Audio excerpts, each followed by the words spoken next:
Times TV meeting tabi bising bu ahan ba makta taram na okti pagalon na maithen kondisoy na kurumjari marki pau miyam da pijari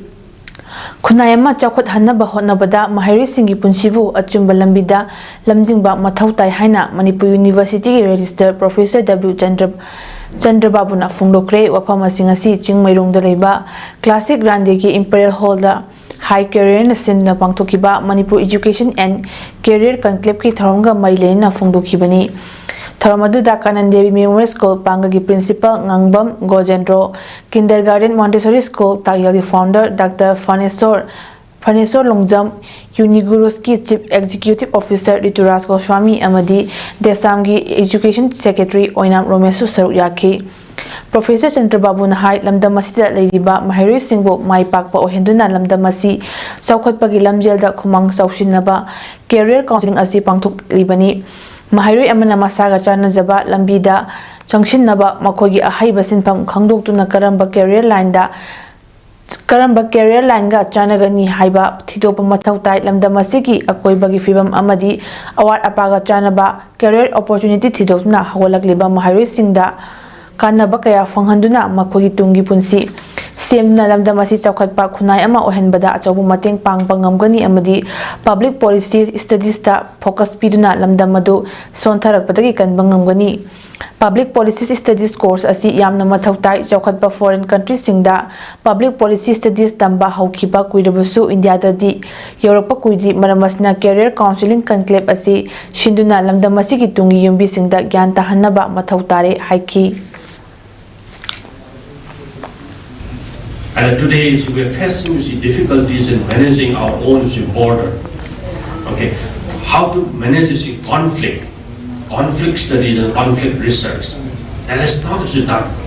in our country. Very recently, a few institutions have come out. Papers and subjects and streams of studies like public health. Okay, that is missing in our country. Only few universities in India, that is also in private sector, have established this department of school of public health. Okay, and that is also mainly in private sector. Manipur lengakna state asidagi Myanmar refugees singbu maramda thindokna ba thabak lokhalingi chirakta ngarang Manipur Human Rights Commission ki chairperson Justice UB Sahana luchingba khongbu amana Kamjong district da chatuna afam aduda leiriba refugee camp sing yengsinkhre khongchat aduda mafam aduda leyamni ba chinku ki refugees singna Shan amadi Burmese refugees sing aduga camp punba pamhodri MHRC ki chairperson ki khongchat aduda under secretary MD Jair Rahman ADC Kamjong SDC Kamjong Additional SP Kamjong Sasat Police Station officer in charge amadi Nipan Suba Assam Rifles ki official singsu saruyaki commission ki chairperson na Kamjong subdivision ki manung channa Sangalok amadi Faiko da hangliba relief camp anida chatki hariba refugee camp ani asida chinku kina namba Myanmar refugee lising ani henmerom leiri khongchat aduda commission asi ki chairperson na Myanmar refugee sing khogi luchingba amadi civil society organization kaya ki luchingba singa wari chanaki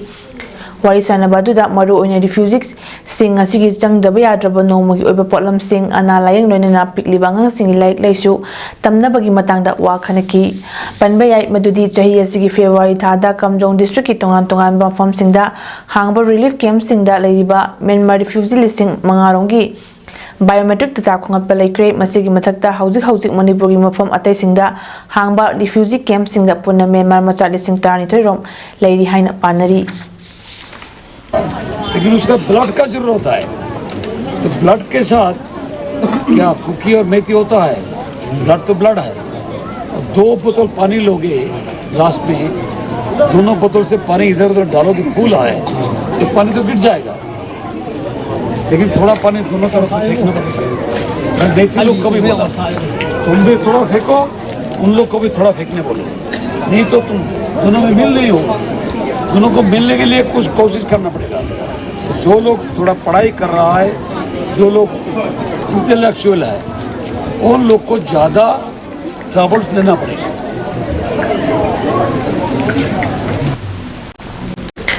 Advanced Balances Organization ABO Kaksing Wari Ward number 2 gi nongna saba sangden ngasi haungnabi matung ina sanga khre sanga bagi tharamadu da mayang nambam Rajkumar IAS Deputy Commissioner Chandel Nathoy Bimitung, N. Krishna Mohan, President ABU Kakching na Thauram Mapu amasung N. Purnima Thabaktagi Potharaba Patmaratna English School Kakching Vice Principal, N. Joy Kumar Social Worker amadi N. Nomita Principal Kakching Higher Secondary School na akan na Bimitung Nensing oina saruk yaki. Miyam na khagat na senpham galoni na nauna sagat ki basangnen sangaba duga mailin na athoy mitung oi ki pa mayang lambam Ras Kumar DC Chandel na phongdoki bada tungi phaba kunai amagidamak club haibasi yamnamak maru oi haina phongdolamki.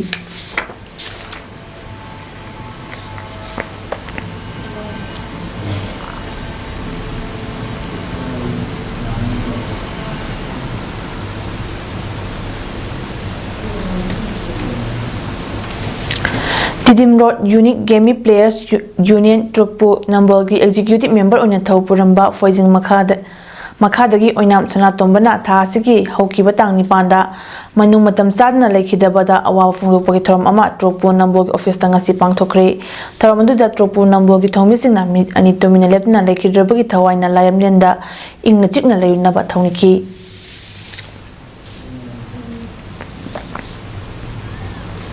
Ngasi Jiribam Forest Division Government of Manipur na sinduna awareness program on fire protection under CSSFFP ama Jiribam District ki Lengang Pokpi Community Hall ta pangthokre pangthokiba tharomasida Jiribam Forest Division ki Division Forest Officer Erangbam Nirmala Chenu Jiribam District ki Social Worker Namairapam Buddhachandra Singh Jiribam Forest Division ki Honorary Wildlife Warden Huirem Rajan Kumar Singh Jiri College की Assistant Professor L. Jamini Kanta Singh amadi Lengang Popi Long Lip Club की Advisor G. Sharad Sharma asina Chief Case amadi Special Invitees oina saruk yaki ngasi ki awareness asida Mahairoi NGO amadi Kunja Singsu saruk yaki lunena mai haulang pok tawrakpada karamna mai kangadagi haibagi matangda Jiribam Fire Service ki official singna demonstration tawki Lunena umang mangda khanghaudana mai cha pathorap matamda matau karamna mai adubo muthatkadagi haibagi matangda Jiribam Forest Division gi Honorary Wildlife Warden Huirem Rajan Kumar Singh amadi Red Cross Society Jiribam District General Secretary L. Jamini Kanda Singh na resource person oina awareness piki forest na naknaba Kunja Singh amadi NGO Singda your park fair boat to PM amadi thanga chingbu singsu khochinaki Tharonggi Chief Guest Oikiba Jiribam Forest Division ki Division Forest Officer Elangbam Nirmala Chanun haikibada haujiki matamasida Android mobile phone da internet ki khudongchaba loina fangnare masigi khudongchaba ama oina forest fire alert haidina Aikogi Forest Survey of India ki oina alert ama lakani karigumba Jiribam district asigi mafam amada mai chakle hairabadi Isha gi mobile phone alert lakani masigi karikani haibada forest ki staff sing leitaba natraga khudongcha da bathopa matamda manakta leiriba kunja natraga NGO sing asina mai ado kanba ngamgani natraga mateng pangduna hena mai chandoroktanaba hena chandoroktabada hena kanagani haina phongdoki maramadna NGO kunja sing amadi mobile pariba sing forest ki staff singa tanaduna register w haiki social fencing ko wisi Hata sisi khangjan bihawo social fencing ID kareno akoi gi yum da hai sida akoi gi thamban khaidana thamban khabana taba akoi gi kunja singna kallaga thamban khadra gotu udu kaptaba amasung jangal go pakhati daba adu mang go social fencing ko we si tomina si hadana aina sigi awareness program mayam pun bazigi sanja lawjaraga aina mayam dagi request tawjari Mamang Chahi Lisingani Kulhumdagi Me Humdagi Hauraki Bakuki Madi Maite Kanglup Ani Gilang Taiting Fangduna Lanjana Rakibi Nabi Maza Voxer Ani Laurembam Anjari Chahi Tara Humdai Amadi Chanambam Langdin Chanu Chahi Tara Maria Si 3rd Sub Junior Boys and Girls National Boxing Championship 20 Saruk Yauna Bagidamang Asi Infal Airport Hadokre Boxer Laurembam Anjali Asi More Ward number 5 Takini Aduga Chanambam Langdin Chanuna Ikau Sado Koireng Kuldagini Makoyani Bulamdam Sigi Saknaraba Boxer Laisrum Sarita Amadi Mahaki Mapuriba Chongtam Thoibana Hangliba Academy Sarita Regional of Boxing Academy na Laushilaga Training Pirakibani UP Boxing Association Kusamnaraga Senduna Sahid Vijay Singh Fatik Sports Complex Greater Noida da Hayang March Tarani Pandagi Kun Mga Fawa Tathagadoriba 3rd Sub Junior Boys and Girls National Boxing championship 2024 ꯑꯁꯤꯗ ꯁꯔꯤꯗꯥ regional boxing ꯑꯦꯀꯥꯗꯃꯤꯗꯒꯤ ꯑꯇꯣꯞꯄ ꯁꯥꯟꯅꯔꯣꯏ 5ꯁꯨ ꯁꯔꯨꯛ ꯌꯥꯒꯅꯤ ꯉꯁꯤ ꯑꯟꯖꯂꯤ ꯑꯃꯗꯤ ꯂꯥꯡꯅꯤꯟ ꯌꯥꯎꯅ academy ꯑꯁꯤꯒꯤ ꯁꯥꯟꯅꯔꯣꯏ 8 ꯃꯅꯤꯄꯨꯔꯒꯤ ꯃꯍꯨꯠ ꯁꯤꯟꯗꯨꯅ ꯁꯔꯨꯛ ꯌꯥꯔꯨꯅꯕ ꯏꯝꯐꯥꯜ ꯑꯦꯌꯔꯄꯣꯔꯠꯇ ꯂꯥꯏꯁ꯭ꯔꯝ ꯁꯔꯤꯇꯥ ꯃꯁꯥ ꯌꯥꯎꯅ ꯊꯤꯟꯕ ꯂꯥꯛꯈꯤꯕꯅꯤ ꯍꯥꯏꯔꯤꯕ ꯆꯦꯝꯄꯤꯌꯟꯁꯤꯞ ꯑꯁꯤꯗ ꯇꯣꯉꯥꯟ-ꯇꯣꯉꯥꯟꯕ ꯕꯣꯛꯁꯤꯡ ꯑꯦꯀꯥꯗꯃꯤꯁꯤꯡꯗꯒꯤ ꯁꯥꯟꯅꯔꯣꯏ 15ꯁꯨ ꯁꯔꯨꯛ ꯌꯥꯒꯅꯤ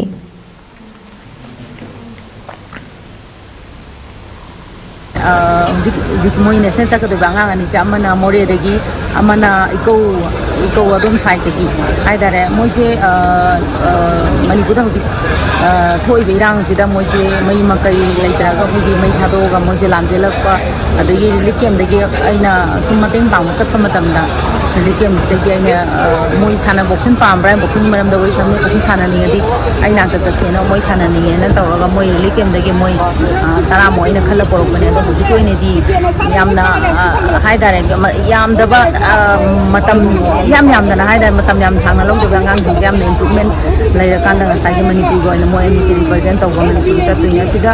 ꯑꯍꯥꯟꯕꯗꯗꯤ ꯑꯉꯥꯡꯁꯤꯡꯁꯦ ꯋꯥꯈꯜ ꯌꯥꯝꯅ ꯋꯥꯕ ꯑꯗꯒꯤ ꯃꯦꯟꯇꯦꯂꯤ ꯗꯤꯁꯇꯔꯕ ꯂꯩꯕ ꯍꯥꯏꯗꯤ ꯈꯪꯍꯧꯗꯅ ꯍꯧꯔꯛꯈꯤꯕ ꯏꯔꯥꯡꯗꯨꯅ ꯃꯣꯏꯗ ꯃꯦꯟꯇꯦꯂꯤꯗ ꯌꯥꯝꯅ ꯄ꯭ꯔꯦꯁꯔ ꯑꯗꯒꯤ ꯑꯈꯪ ꯑꯔꯥꯛ ꯂꯩꯕꯁꯦ ꯉꯁꯥꯏꯒꯤ ꯑꯩꯈꯣꯏꯒꯤ ꯕꯣꯛꯁꯤꯡꯗ ꯁꯨꯝ ꯑꯍꯥꯟꯕꯗꯗꯤ ꯃꯣꯏ ꯅꯨꯃꯤꯠ 10ꯅꯤꯃꯨꯛꯇꯤ ꯃꯇꯝ ꯆꯪꯉꯦ ꯃꯣꯏꯁꯦ ꯑꯩꯈꯣꯏ ꯂꯣꯏꯅꯕꯗ ꯍꯥꯏꯇꯥꯔꯦ ꯈꯔ ꯑꯩꯈꯣꯏꯗ ꯊꯥꯖꯍꯟꯕ ꯑꯩꯈꯣꯏꯁꯦ ꯃꯣꯏꯒꯤꯗꯃꯛ ꯃꯥꯏꯒꯤꯗꯃꯛ ꯐꯖꯅ ꯑꯩꯈꯣꯏꯅ ꯇꯧꯕꯤꯅꯤ ꯑꯗꯒꯤ ꯃꯣꯏꯕꯨ ꯅꯨꯡꯁꯤꯅ ꯑꯩꯈꯣꯏꯅ ꯌꯦꯡꯕꯤꯅꯤ ꯍꯥꯏꯕꯒꯤ ꯊꯥꯖꯍꯟꯕꯗ ꯍꯥꯏꯇꯥꯔꯦ ꯃꯣꯏꯗ ꯄꯥꯈꯠꯄ ꯃꯤꯗ ꯊꯥꯖꯗꯕ ꯀꯩꯅꯣꯝꯃ ꯃꯈꯣꯟ ꯇꯥꯔꯒꯁꯨ ꯃꯈꯣꯏꯗ ꯌꯥꯝꯅ ꯆꯔꯥꯡꯅꯕ ꯑꯉꯥꯡꯁꯦ ꯍꯥꯏꯗꯤ ꯇꯨꯃꯤꯟꯅ ꯃꯆꯤꯗ ꯎꯡꯉ ꯂꯩꯕꯒꯨꯝꯕꯁꯦ ꯌꯥꯝ ꯇꯧꯔꯝꯃꯦ ꯍꯥꯏꯇꯥꯔꯦ ꯃꯔꯛꯀꯤ ꯄꯥꯎ ꯄꯤꯖꯕ ꯃꯇꯥꯡ ꯑꯁꯤꯗ ꯂꯣꯏꯁꯤꯟꯖꯔꯦ ꯃꯤꯠꯌꯦꯡ ꯇꯥꯕꯤꯔꯤꯕꯁꯤꯡꯕꯨ ꯑꯃꯨꯛꯀ ꯍꯟꯅ ꯈꯨꯔꯨꯝꯖꯔꯤ